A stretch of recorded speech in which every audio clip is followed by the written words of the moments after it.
Welcome to Financial Issues, where we join reality with truth, helping you make the most of your money by honoring God with your investments. Now listen in as we give you the practical tools and advice you need to become a biblically responsible investor.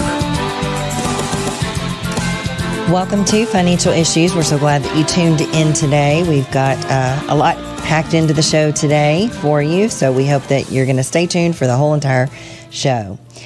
Financial Issues is a listener and partner-supported ministry. We're here to help you be a good steward of everything that the Lord has given you.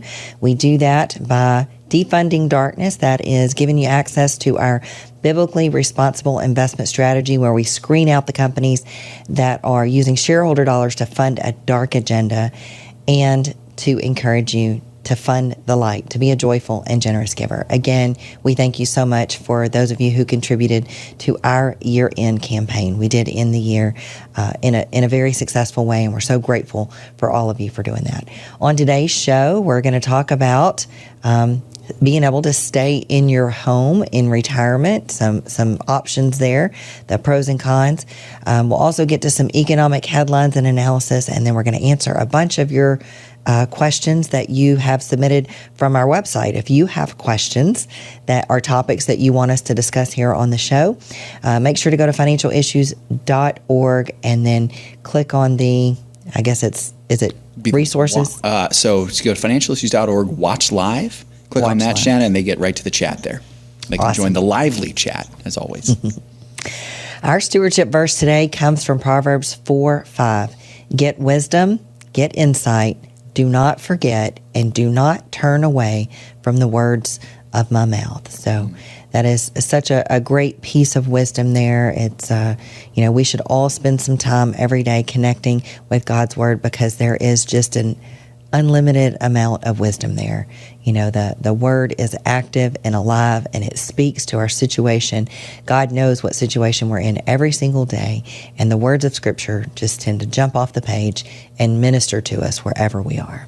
What do you think, Seth? Yeah, that's great, Shana. Especially, we need wisdom not only when we're faced with like a right versus wrong choice, but also when we're faced with perhaps a good versus better, or a better versus best choice, when it's not a choice of sinning versus not sinning. This is where we really need wisdom from God. And I think many times, a lot of us get bogged down on trying to make the exact right decision so we're perfectly in line with God's will, when we need to remember that if we're being obedient to God, then we are in line with His will. And He does give us the freedom to be able to make different decisions. I'd say a good rule of thumb when we're faced with two neutral decisions, or two even potentially good decisions, is to just make a decision and resolve to be faithful to the Lord in whatever decision that you make, not looking back on what could have been. And so speaking of such decisions as this, Shana, one of our topics here is the topic of reverse mortgages. And so we actually got a question recently from Steve on Ask Shana asking this question here: would you give your thoughts on a reverse mortgage? Are they a useful thing to use in certain situations? Steve is 66 years old, Shana, and just as a follow-up here, what is a reverse mortgage, first of all, and how does it work, so we can help Steve? Well, a reverse mortgage is a way to access the equity that you have in your home. So, lots of times we get asked questions about should you pay off your home or not, and, my answer typically starts with, money has to have a home. It has to reside somewhere. So it can either reside in a bank account. It can be used to fund purchases. It can be invested. It can be used to pay off your home. But whenever you pay off your home, you really only have two ways to gain back access to the use of that money. So you either have to sell the home to get access to the use of that money, or you have to borrow against the home. Well, a reverse mortgage is a way, I guess, to borrow against that home. It is a loan. You have to be 62 years of age or older in order to borrow against your equity without having to make monthly payments. Instead of making monthly payments to a lender makes payments to the homeowner, which can then be received as either a lump sum, as monthly income, or even a line of credit. The loan is repaid when the homeowner either sells the home, moves out permanently, or passes away. At that point, the loan has to be repaid to the lender. Good stuff, Shana. And so folks like me, I'm not going to be using a reverse mortgage for quite a long time here, but no, it's good to know. Generally speaking, what are some things that we should consider concerning reverse mortgages? Things to look out for. Well, one of the biggest criticisms of reverse mortgages are the cost of a reverse mortgage. So there are accumulating fees, there are, closing costs and things like that. There are also interest costs. So the interest on reverse mortgages tends to be a little bit higher than just traditional mortgages. But sometimes when you're in retirement, if you don't have other sources of income, banks are not really excited about loaning you money if you try to do like a home equity loan or something. So to me, a reverse mortgage is sort of a last resort. It's probably not the most optimal, option to consider if you're trying to get money out of your house. You have to look at it as really you're spending the equity that's in your home, which means that equity is not value that is able to be passed along to your heirs. So, but if none of your heirs are interested in your home, but the money that you have or the investments that you have would be more desirable to them, maybe a Roth account or something like that, it could be a way to spend the equity in your home and preserve other assets. So when you do have a reverse mortgage, though, your heirs can still inherit the home, but they have to address that outstanding loan balance. So they have several options when that time comes that you go home to be with the Lord. They can either repay the loan, including, all of the interest and the fees that have accumulated. So they can use their own personal funds. They could use funds that they're inheriting, or they could even obtain a new mortgage to pay off that reverse mortgage. They could sell the property. If they sell the property and there's more equity in the house, this is probably a situation that many people are in now, as we've seen home prices increase 50 to 60% just in the last 3 to 4 years. If they got a reverse mortgage based on the equity that they had in their home, 5 years ago, they could really be in a pretty decent position right now.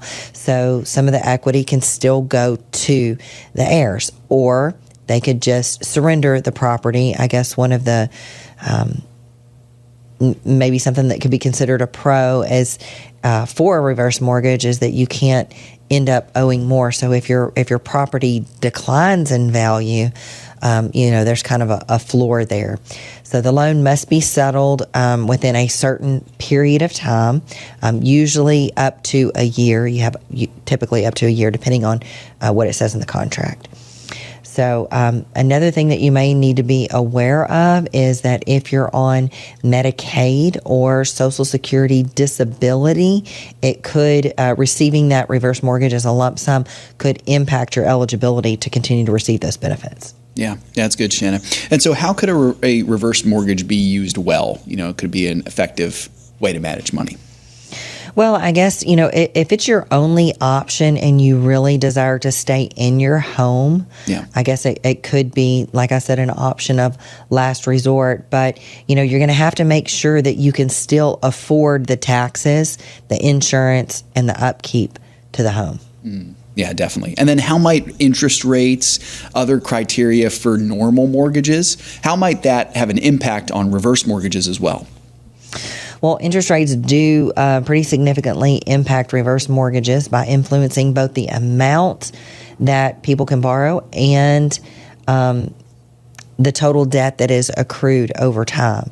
Reverse mortgages do tend to have higher interest rates than conventional mortgages, and higher interest rates reduce the principal limit, meaning that borrowers can access less of their home equity the higher that interest rates are. So, additionally, higher rates can increase the loan balance faster, affecting how much is owed whenever the balance comes due.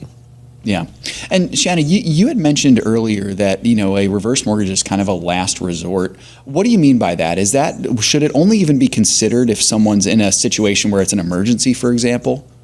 How would you respond?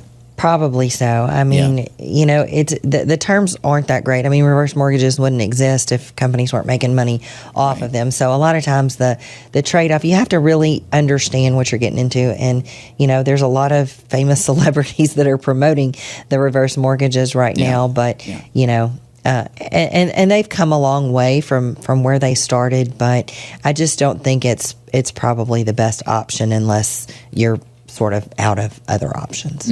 Yeah, no, that's helpful. Thank you, Shana. Good to know that stuff. I don't think we have time to get to a partner question in this segment. Unfortunately, we have to save that. All right, sounds good. Well, we are coming up on a break, folks. We hope that you'll learn more about our ministry, the biblically responsible investment strategy that we have available to our partners. We do have updated partner commentary for those who are partners. Check out the website, financialissues.org, on the commentary page. We're coming up on a break, but we hope that you're going to stick with us because we're going to get to some of your questions as soon as we get back.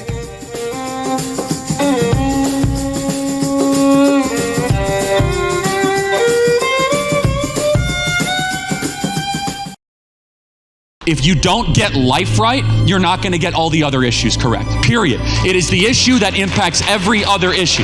Life is the central part of what keeps this republic together. It is the contract that the founding fathers passed down through multiple generations. Life, liberty, and the pursuit of happiness. You don't have life, you don't have a republic. There is a temptation out there right now. And I want to just tell you we must resist it. There's this temptation that we cast this issue aside. How does that honor God? It doesn't. And if it wasn't for preborn, I would be super just confused and depressed because there has never been, in my opinion, a more disjointed time in the pro-life movement. We need a machine to go up against the Planned Parenthood beast. Like, we have to play offense against the pro-abortion forces in this country, okay?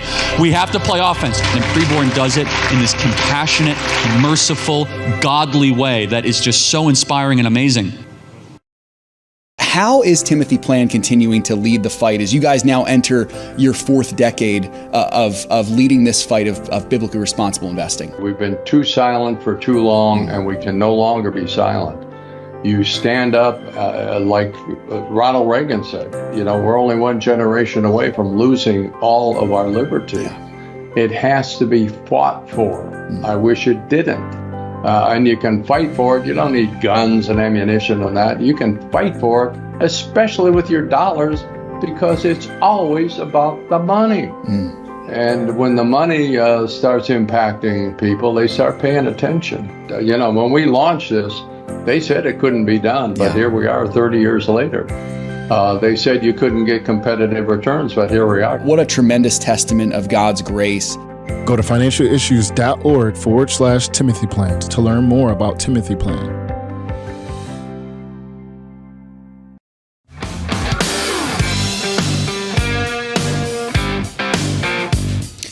Welcome back to Financial Issues, everybody. Shana, thank you for that information about reverse mortgages there. That's good stuff. Let's get to some partner questions now, Shana.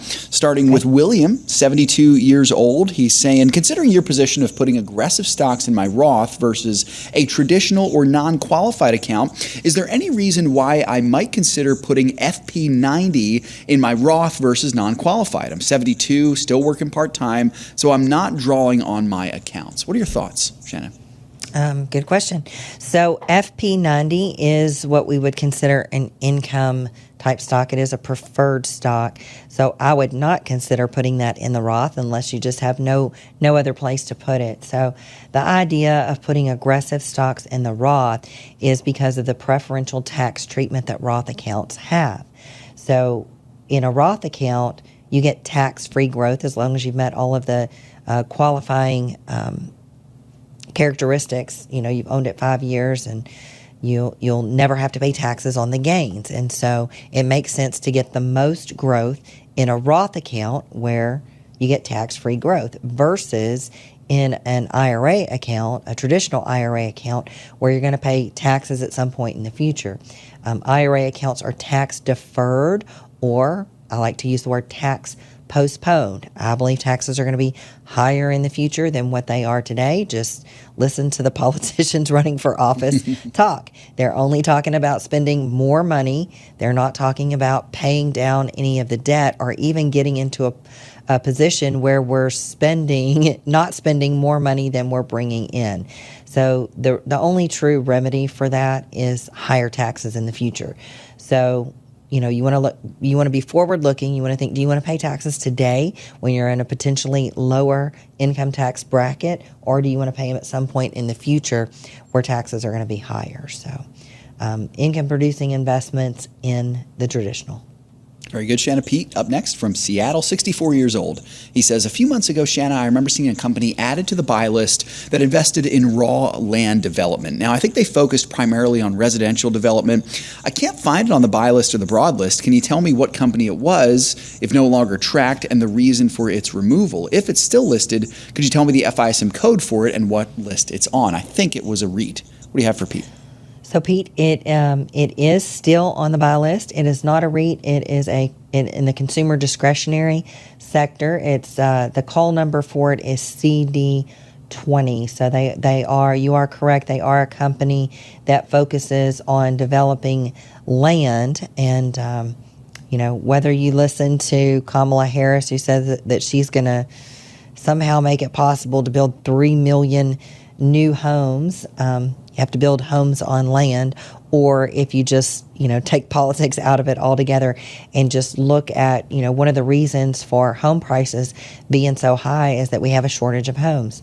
We have more people that want to buy homes than we have homes available for sale. And so this has just been a multi-year problem in the real estate industry, and it's one of the reasons that home prices have gone up so much. So that is the thought process behind CD20. Good stuff. Jerry, up next. Jerry's 66. He's purchased treasury bonds. In the portfolio tracker, he says, I have them coded as fixed income. What symbol should I use for them? Do I use CS35 like in my cash position? What do you think?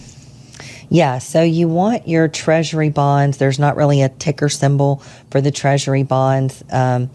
You could use like an ETF symbol, but that's going to make you have to do some math to make it show the right value. So we like to use that cash, and just the generic ticker symbol that we have for cash is FDUXX. That's a ticker symbol, and it's going to show a money market fund that is just valued at $1 per share. That makes it really easy for you just to put in the total dollar amount of your treasury positions, and then you do have them coded correctly to the fixed income sector.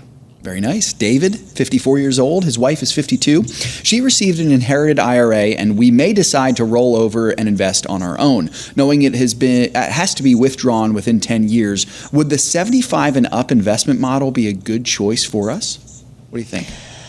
Not necessarily. So if you're 54, if you're still working, I would pick the model that best reflects your age overall, and then all of your assets can be managed accordingly. So even though it's an IRA that's inherited from a non-spouse, and you're correct that you have 10 years to get the money out, it doesn't mean that you have to sell everything that's in there. So you can make distributions from an inherited IRA account, what we call in kind. So if you have 100 shares of XYZ stock, whatever it is, you can put in a request to have those shares moved into your investment account. If the value is $10,000, you have to pay taxes on that distribution amount. So you should probably have some cash available there to pay the taxes on it. But you can just move those shares into a non-qualified account. So what I would look at buying in there are things that you eventually want to own in your non-qualified account. So maybe the ETFs, maybe some of the, the foundational type stocks. So, the growth in income type stocks. So if you have a Roth account, that's where you want to have your really aggressive growth pieces of your portfolio. But in that particular account, maybe you want to look at some of the ETFs.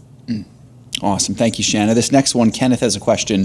Twyla has spoken about this before here, Shana, but he's wondering, did Dan recommend applying for Medicare Advantage? There's much promotion about extra benefits for those who are on Medicare Advantage.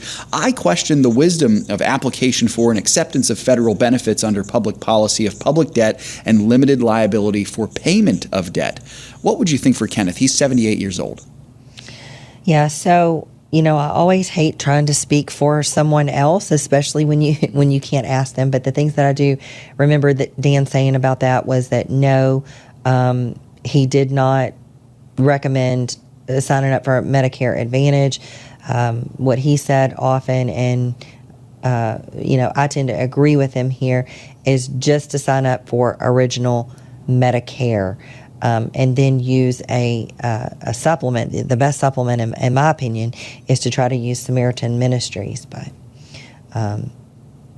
if you don't have that option, then you might be forced to consider some of those other plans. Yeah, definitely. And for what it's worth, Twyla has said the exact same thing. So that's good. Gene is up next here, Shana, 54 years old, thinking of retiring next year, wondering if it would be smart for me to transfer my beneficiary account, got $53,000 in it, to a Roth and pay the taxes. Is it like transferring to an IRA account? Any special tax laws to know? Any other special laws? And I did add $3,000 to my Roth from my taxable investment account. What do you have for Gene? Yep. So it would be highly beneficial if you could do that, but you can't. So it would be, a great thing if you could do a conversion from your inherited account into a Roth, but the laws, tax laws prohibit that. So and I'm assuming that it was inherited from someone other than a spouse. If it was inherited from a spouse, you may be able to eventually convert. You would have to get it into your name first, and then once it's in your name, you can do whatever you can normally do with an IRA, which conversion would be an option. But if it was inherited from someone other than a spouse, conversion is not an option, but you could, consider making those distributions to your just a regular old investment account. Of course, you will have to pay the taxes on it. Nice, Shana. Next one is Jeff here. Jeff's asking about a specific company. It's the Texas Pacific Land Corporation. He knows their stock price is high, but he really likes their business model. Do you know anything about this company? I do know a little bit about the company. It seems to be a pretty decent company. However, it is not even on our broad list. It's not something that we follow regularly, and it doesn't meet our buy criteria at this point, but it is one that we have looked at. Cool. Ron and Karen up next. They own 34 warrants for E28. They expire in 2027. The exercise price is $30.27. Now, these warrants are held in a Roth account with my broker. Can I sell the warrants rather than exercise them? Exercise would result in us owing 34 shares rather than 34 warrants, but that would entail paying a little over $1,000 to exercise the warrants. I'm looking for a way not to put out any money, and I'm 64 years old, Ron is. What do you think for Shana? Ron, Shana? Well, so you should be able to sell your warrants. You would do that through your brokerage account, and that seems to be the option that you would really lean towards, since you don't want to, put out the money to purchase the shares. If you did have money available to purchase those shares, it could be something that I would potentially consider, especially with the stock price where it is right now. Sure. Yep. Michael's up next, 69 years old. A couple weeks ago, Shana, you had mentioned that there are companies that manage HSA accounts that allow investment of those funds in individual stocks. Could you advise why some of these companies are, how one might go about transferring an HSA account to one of them? How might that work? Michael's 69.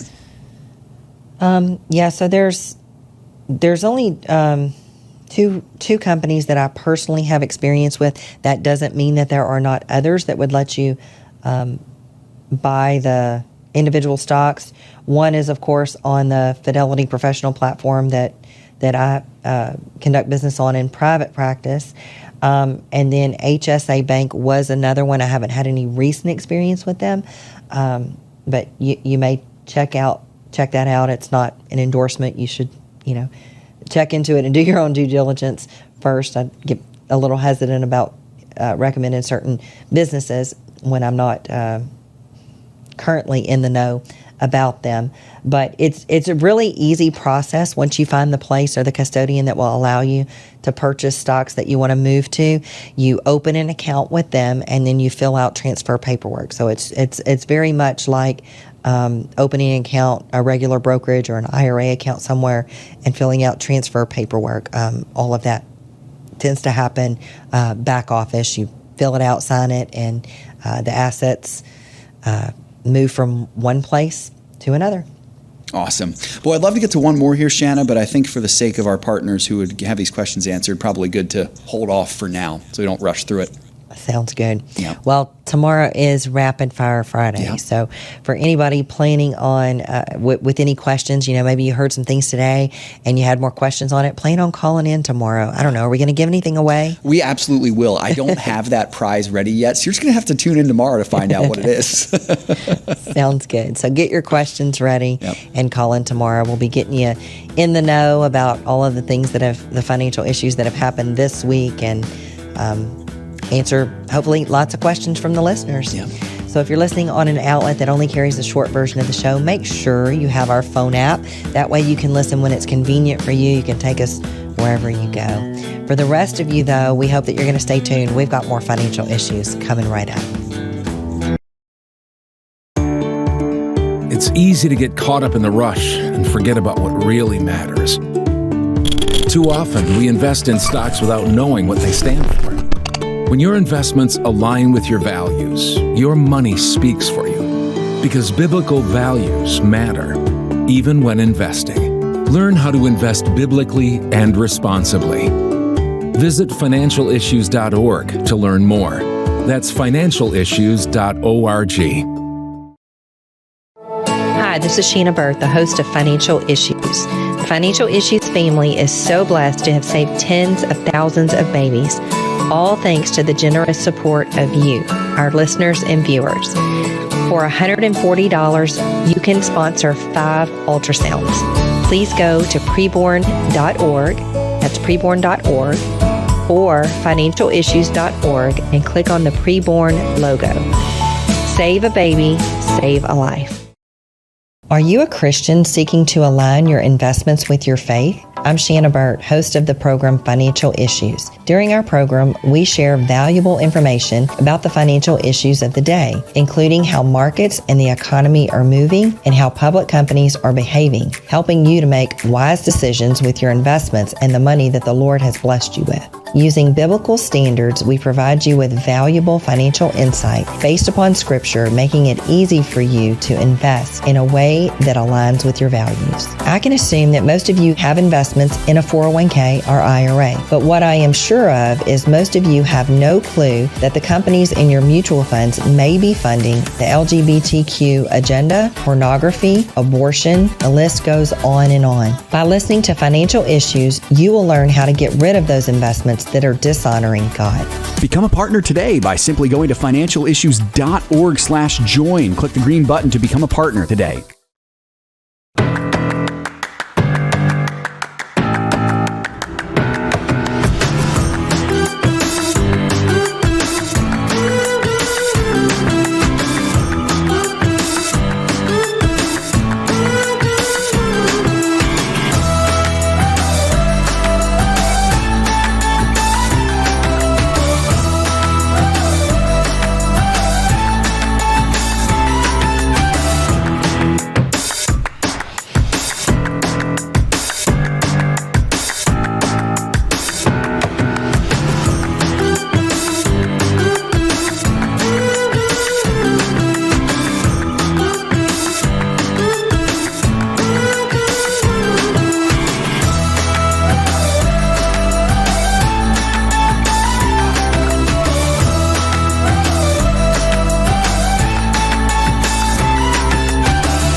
Securities offered through G.A. Reppel & Company, a registered broker-dealer and investment advisor, member FINRA and SIPC.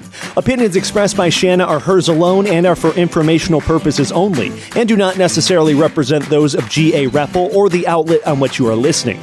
You should consider how the information applies to your situation prior to personally implementing it, and consult any financial professional you work with to make sure it's applicable to your financial plan. Welcome back to Financial Issues, everybody. Hope you stuck with us through that break there. Good to be with you today. Hey, make sure to check out Shana's commentary from earlier this week. It's good. Buy list editions as well. I'd also ask you, pray for both Michael Cardinal and Samuel Case. So Michael and Sam right now, as we speak, are traveling down to Washington, D.C. To take part in the Family Research Council's annual Pray, Vote, Stand Summit. This is a great opportunity for us here at the ministry to do some networking with like-minded folks. Of course, Family Research Council is manned by our dear friend Tony Perkins, who was our retreat speaker at our last retreat in 2023. So pray for them as they're down there for this weekend. Always a good time. I was able to attend Pray, Vote, Stand last year, and just a great time of networking and encouragement with fellow like-minded believers who are trying to save our country.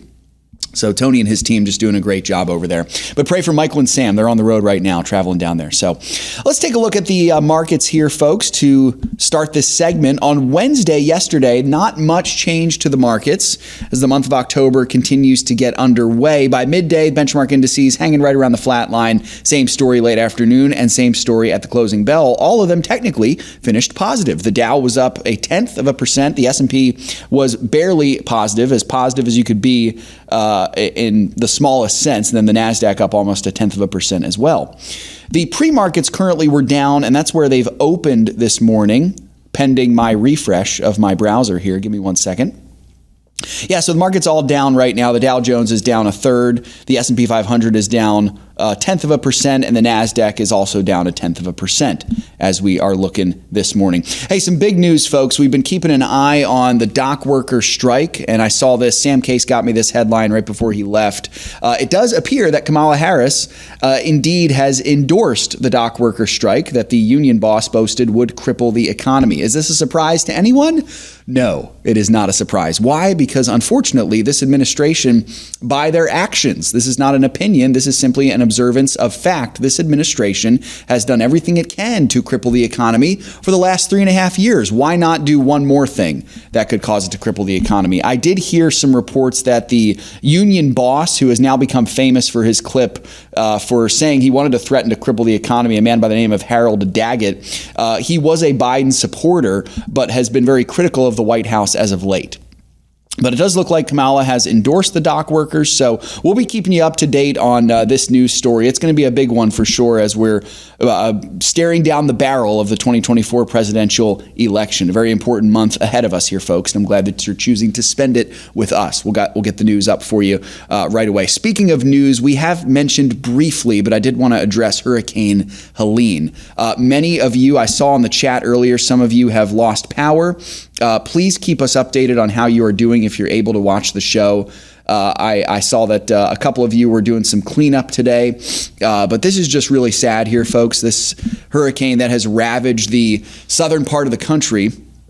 As of late, the latest I saw is that the death toll reached 180 as of yesterday afternoon. Could be more as of this afternoon. I haven't checked the numbers. It's now the second deadliest hurricane to hit the mainland United States in the last 55 years.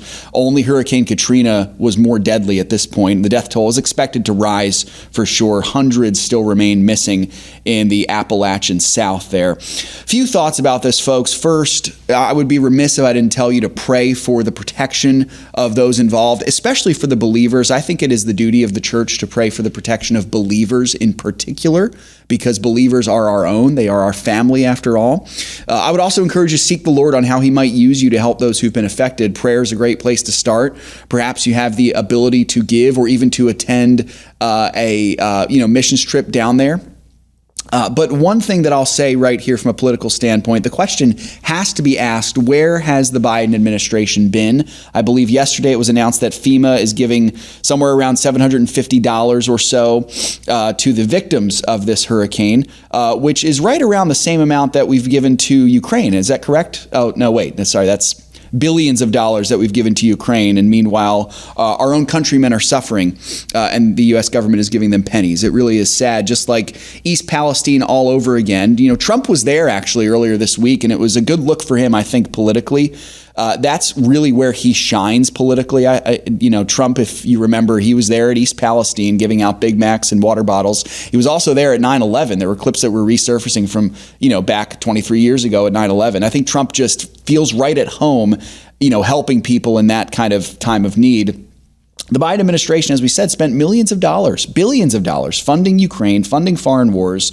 To my knowledge, has hardly given anything to help these people of rural Appalachia. And my theory is, and I hope that I'm wrong, but my theory is that it's just not all that convenient for the Biden administration to actually help its own countrymen in an area that historically has voted red. I'm not trying to say that these people are the most evil people in the world, but I do know that they're very evil. And so I would only hope that would change. It's our duty, as I said, as believers to pray for those impacted, especially for the church there. By the way, folks, when I say this, I'm not saying that it's the government's job to do humanitarian work. We've talked about this on the show before. I think the government's job is to provide infrastructure, provide military defense, uphold the law. I think those are really good things. I think at its best, the church and Christians should be leading the forefront of humanitarian work. Absolutely. There's a ministry that we're friends with, Samaritan's Purse, doing great work there. I would urge you to consider donating to them if you want to make an impact there. SamaritansPurse.org is a great place to go. You can also check out the interview we did with Edward Graham, the COO of that ministry. He is the grandson of Billy Graham. We did that on the live show on September 17th. So if you're looking for that interview, that's where it was. Speaking of the Graham family, actually, I did want to give you an update on this as well. We had our retreat at the training center at the Cove, Billy Graham Training Center at the Cove, a couple years ago. I've looked into the Cove to see how they are doing in this storm. I have not been able to get a response as of right now. They're closed through November 1st. So I would imagine that they have been impacted by this. They're right there in Asheville. They are kind of up on a mountain a little bit, so I'm guessing they're probably not in the zone that has been flooded, but who knows what could have happened if any rivers had overflown or anything like that. Very little details from the Cove. I was unable to connect to their office when I called, so I'll try to give you all some more information there, but that's certainly a personal one for us because we have friends there, and so it's time for the believers in the country to pray on behalf of our fellow believers who've been hit by this. Really, really just sad stuff there. So we'll try to keep you updated as best we can on that, folks. The other big news in the world that we haven't really gotten to this week has been the latest attack on Israel. Iran attacked Israel earlier this week. Israel is reportedly preparing to destroy either Iran's nuclear or oil facilities in response to Tuesday's missile attack, with targeted assassinations or strikes on Iran's air defense systems also being on the table. What happened, if you missed it, Iran fired about 200 ballistic missiles at Israel on Tuesday. I think most of these were intercepted by the Iron Dome. This was, of course, in response to Israel killing several Islamic terrorist leaders among Hamas and Hezbollah. The attack, again, successfully defended. Israeli Prime Minister Benjamin Netanyahu called the attack a big mistake, saying, quote, "Iran will pay for this, and the regime in Tehran does not understand our determination to defend ourselves and to exact a price from our enemies." The Biden administration says it supports an Israeli response, but believes it needs to be measured. Folks, there's a lot happening in the world right now, a whole lot happening. And I would encourage you as best we can to pray and to be confident that the Lord will uphold and protect the believers in this world, but also that it is time for us to do something about it as well. And we have an opportunity to do that this coming November with our voices, of course. But I would also urge you to take every opportunity that you can to be the hands and feet of Jesus Christ, in your specific sphere. Lots going on here, folks. We need to be calling on the name of the Lord on behalf of our country and the world. We'll be right back after this. Craig Howgard with your Financial Issues Egg update for October 3rd. Corn continues to benefit from the wheat rally and strong energy prices due to unrest in the Middle East. Harvest weather for most of the Midwest looks to be wide open for the next several days, so I'd look for the pace of harvest to really pick up. And with that, look for increased hedge pressure on this market. Yesterday's close had December corn 3.5 cents higher at $4.32 Soybean yields continue to look solid, and chances for rain in South America seem to be increasing. So at least for the time being, prices are being restrained. Yesterday found November beans a penny and a quarter lower at $10.56 per bushel. Wheat continues to build premium into the market as tensions flare around the globe, and dryness in several different countries is giving cause for concern. Another drone attack by Russia hit the Ukrainian port of Odessa and is causing further fear of grain movement out of that region. In addition, there's talk of Russia limiting grain exports. As a result, we had Minneapolis December wheat 14.25 higher at $6.49. Kansas City rose by 21 cents to close at $6.1925, and Chicago was 16.25 cents higher at $6.1525. Cotton futures just continue to chop sideways. At the close, we had December futures up 31 points as they ended the day at 73.40. Livestock futures all showed some strength. December live cattle futures were $2.52 higher at $187.70 per hundredweight. November feeder cattle rose by $3.87, setting at $248.55 per hundred. And we had December lean hog futures $2.15 higher as they closed out the session at $76.75 per hundredweight. Class 3 milk futures just continue to leak lower. Yesterday's close found the November futures down another 30 points as they settle at 23.31. This has been Craig Haugard with your Financial Issues Egg Update. We'll be right back with more financial issues after this.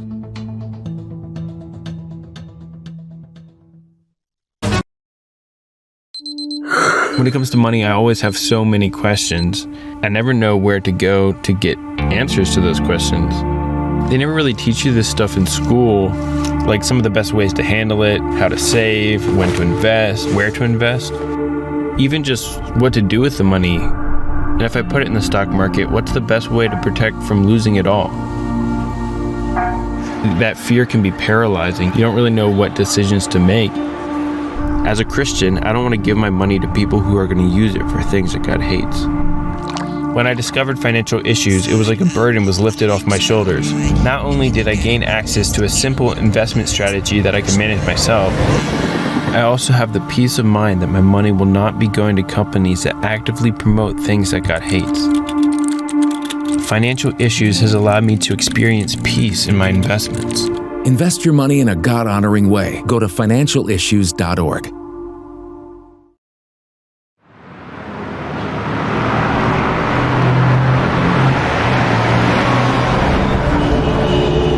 Navigating through investment options can be challenging, especially when you're determined to uphold your God-given values. Every dollar you invest is a vote for the world that you want to live in. Let your values guide your investment decisions and help to shape the culture in which we live. Become a beacon of light and pave the way with biblically responsible investing. Timothy Plan, where faith and finance collide. Before investing, carefully consider the fund's investment objectives, risks, charges, and expenses of the investment company. This and other important information can be found in the fund's prospectus. To obtain a copy, visit timothyplan.com or call 800-846-7526. Read each prospectus carefully before investing. Investing involves risk, including the potential loss of principal.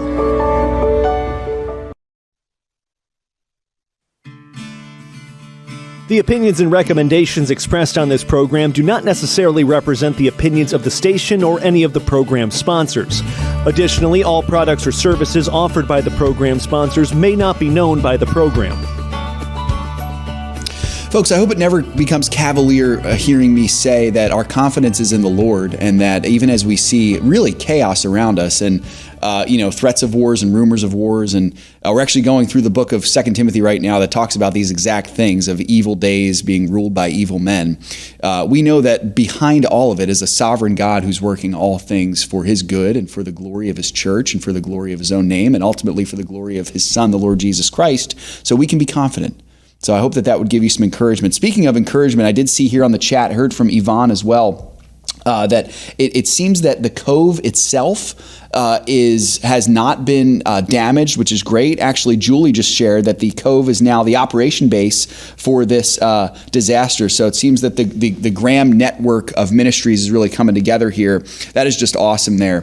One of the things that Yvonne did share, though, is that several employees did lose their homes at the cove. So just a terrible disaster here, but thank the Lord that there's already a connection with the ministry there. It really is just amazing. So I hope that you all will follow those links. Many of you put those in the chat there as well, which is very cool there. So we're grateful for that connection with those different Graham ministries and grateful that they're on the ground there right now. Hey, speaking of the chat, a couple of you had mentioned a few things I wanted to get to here.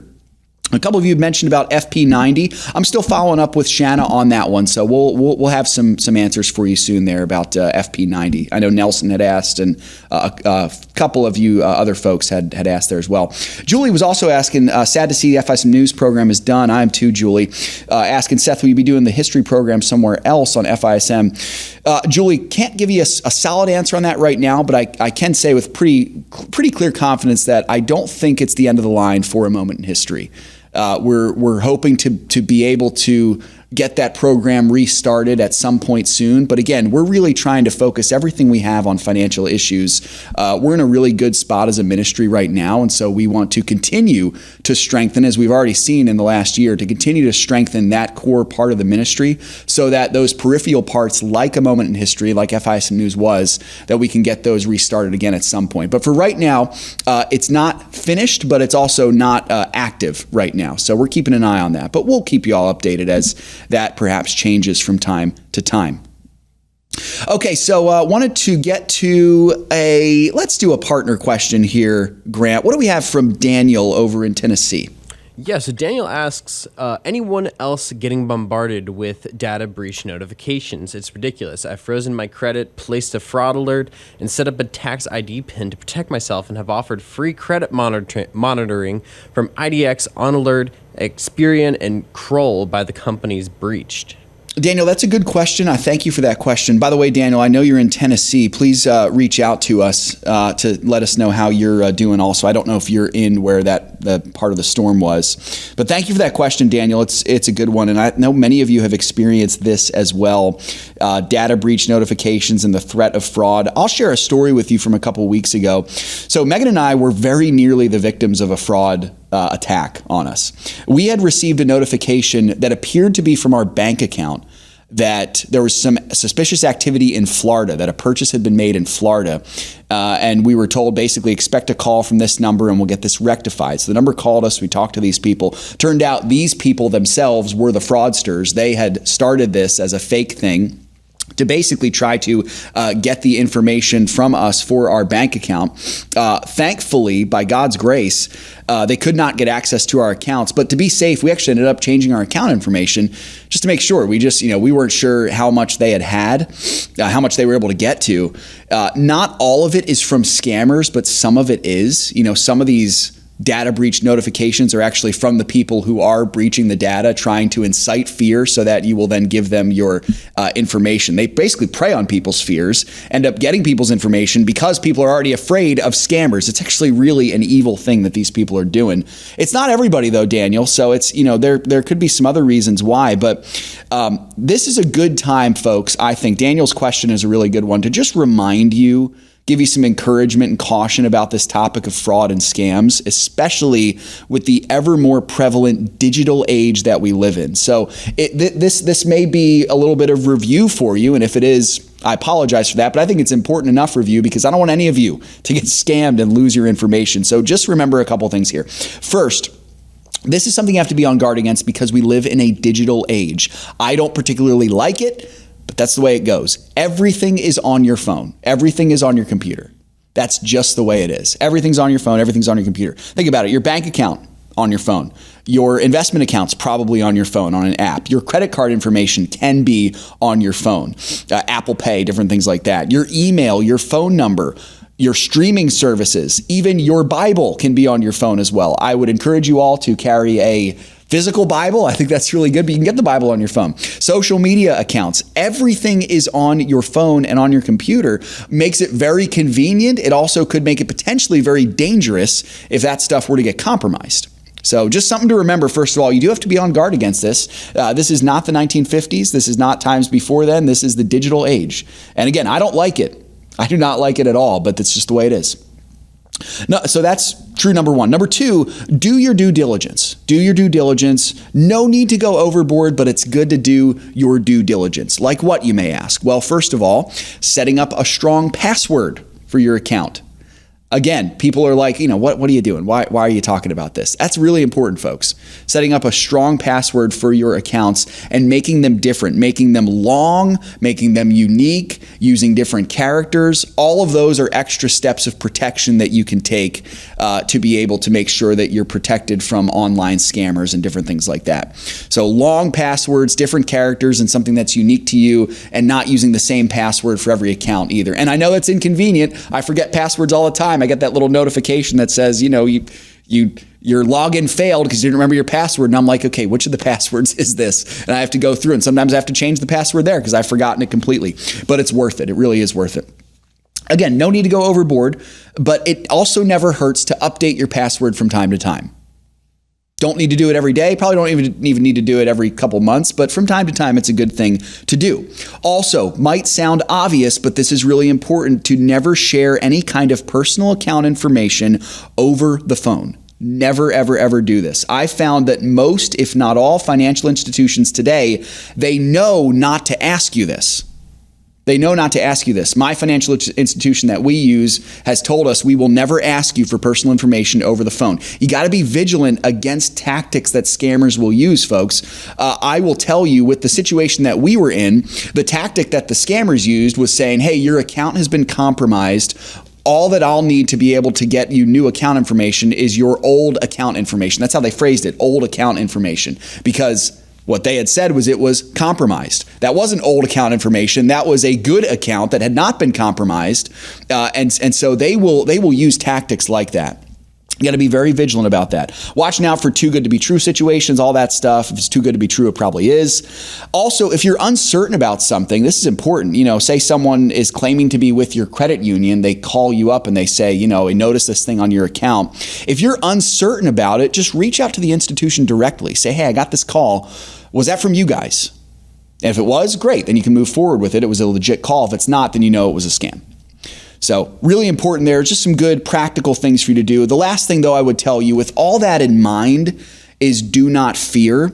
And Daniel, I hope that this can speak to you directly, because if you're getting bombarded with these data breach notifications and you got to change your tax ID PIN, and you got to change your credit and freeze your credit and all that stuff, it can be very easy to just get surrounded by fear, man. I get it, and I'm sorry that you're in that situation. But I would encourage you, a similar approach that we might tell you when we're talking about holding cash for emergencies. You hold cash for an emergency not because you're afraid of anything and everything, but just because you're preparing for the worst. It's a good idea with this kind of stuff to just prepare for the worst. No need to go overboard. You can prepare for every possible situation, and then there could still be something that happens that catches you by surprise. You can't prepare for everything. It's far better to be prudent, be wise, seek the Lord, plan well, and then trust in Him to protect you as well. Folks, it's a good reminder. The Lord protects us from dangers that we see, but also from countless dangers that we do not see. You got to think about that. As a Christian, don't ever let that thought become cavalier in your mind, that God protects me every day from dangers that I do not see. I firmly believe that. I believe that the Lord sovereignly protected me as I made my commute from home to work this morning. I don't know what kind of dangers He guarded me from, but I made it here safely. Made it to the studio safely. He protects you from dangers you cannot even see. Be aware of the dangers around you, but don't spend every waking moment fearful of losing what you have. Take the necessary steps, do what you got to do, and then be wise. That's good to remember with our finances, I think, but also in every area of life as well. So I hope that was encouraging for you, Daniel. Long answer to a short question. It's a good one, But I do appreciate that, man. Hey, quickly here, folks. I do hope that you will consider funding the light with preborn. Amidst all the things that are going on right now, babies are being slaughtered by the thousands. There was a review that came out recently by the pro-life Charlotte Lozier Institute that shows, quote, the vast majority of abortions, more than 95%, are for elective or unspecified reasons. So the left tries to say that all abortions happen because the mother was raped or because of incest or because of something like that, when the reality is most of them happen because of inconvenience. It's not convenient for me to have a baby right now. I would rather make $60,000 a year making PowerPoints than become a parent. That's usually what happens. I'm not saying those other things don't happen, but folks, most of it is because people do not love babies. And so that's why we partner with Preborn. Preborn is on the front lines doing this great work. So check them out, preborn.com. Great show today, as always, folks. I hope you will remember, amidst all the chaos that's going on, boy, we need to know this more than ever, that everything belongs to the Lord. And so we need to be found good and faithful servants with what he's given to us. If we do that, folks, we'll be successful. Hope that you'll do that today. God bless you all. We'll be back tomorrow, Rapid Fire Friday. We'll see you then.